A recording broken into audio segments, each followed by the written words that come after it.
धारा 370 हटने के बाद मोदी जी ने वादा किया था कि हम जल्द से जल्द चुनाव कराएंगे। चुनाव के लिए परिसीमन जरूरी था, क्योंकि पहले जो परिसीमन हुआ था ये 3 परिवारों ने अपने लिए किया था। परिसीमन आयोग के नियमों के अनुसार नहीं किया था। पहली बार आजादी के बाद परिसीमन हुआ और एक पहाड़ी क्षेत्र की सीटों में बढ़ोतरी हुई है भाई, बढ़ोतरी। परिसीमन के कारण रजौरी, पूंछ, डोडा, किश्तवाड़ जिन लोगों को अन्याय होता था, वो अन्याय को मोदी जी ने एक झटके में परिसीमन की प्रक्रिया शुरू कर समाप्त कर दिया।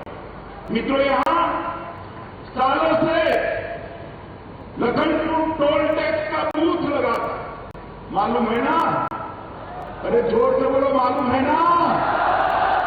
अब सीमेंट जो भारत के अन्य क्षेत्रों से आती थी उस पर टोल टैक्स, लोहा आएगा टोल टैक्स, खाने पीने की चीजें आएगी टोल टैक्स।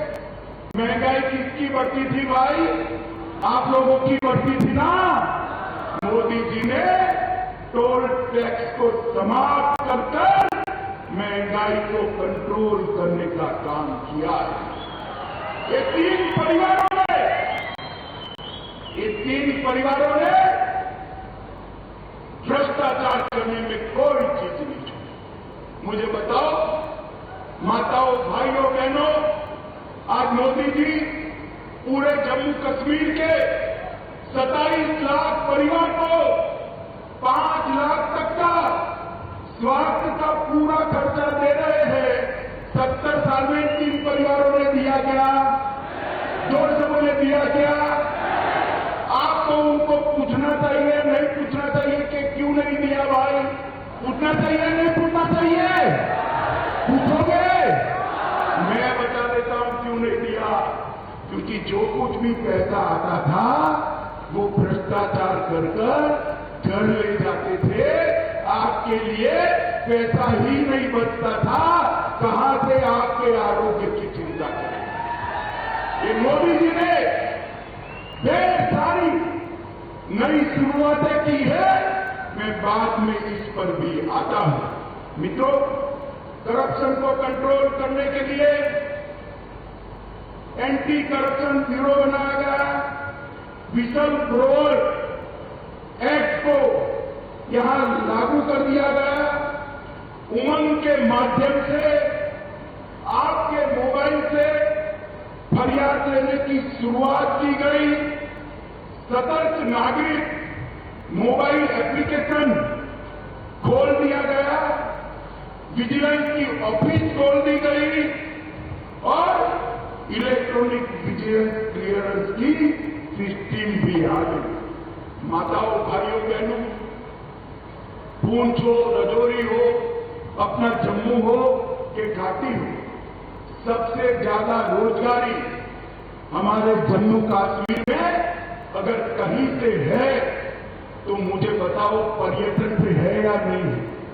जरा जोर से बोलो, पर्यटन से रोजगारी आती है या नहीं आती? मैं आज आपको एक आंकड़ा कहने आया हूं। आज तक आजादी के 75 साल में कभी भी इतने पर्यटक जम्मू कश्मीर में नहीं आए हैं। जनवरी 22 से लेकर आज तक 1,62,00,000 पर्यटक हमारे जम्मू कश्मीर के अंदर आए हैं। 70 साल में हमारी मांग थी कि यहां से अंतर्राष्ट्रीय उड़ान शुरू हो, नहीं होता था। अब मोदी जी ने श्रीनगर से शारजाह तक सीधी फ्लाइट शुरू कर दी। रात को किसी को जाना है तो जम्मू और श्रीनगर से रात्रि की फ्लाइट नहीं थी। मोदी जी ने जम्मू और कश्मीर में, श्रीनगर में रात्रि की फ्लाइट करने का भी फैसला नहीं लिया। और ये कहते थे कि धारा 370 हटाओगे तो खून की नदियां बह जाएगी। मैं आपको हिसाब देने आया हूं। पहले कांग्रेस के समय में 2006 से 2023 में जो आतंकवादी घटनाएं हुई वो 4,766 थी। मित्रों, कितनी थी? 4,766 आतंकी घटनाएं हुई थी।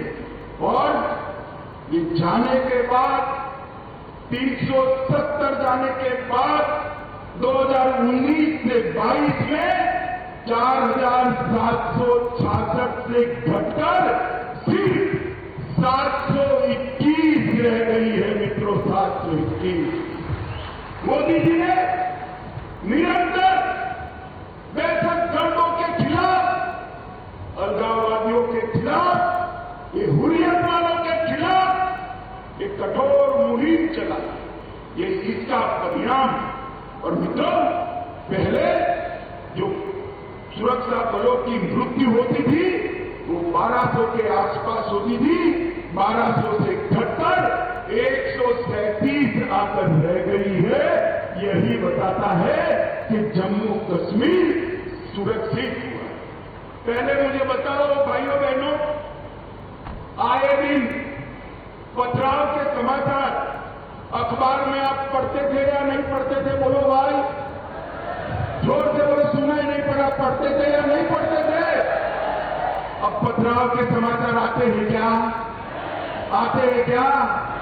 मोदी जी ने युवाओं के हाथ से पत्थर लेकर लैपटॉप थमाने का काम किया है, नौकरी देने का काम किया। ये परिवर्तन जम्मू कश्मीर के लिए बहुत महत्वपूर्ण है। माताओं, भाइयों, बहनों,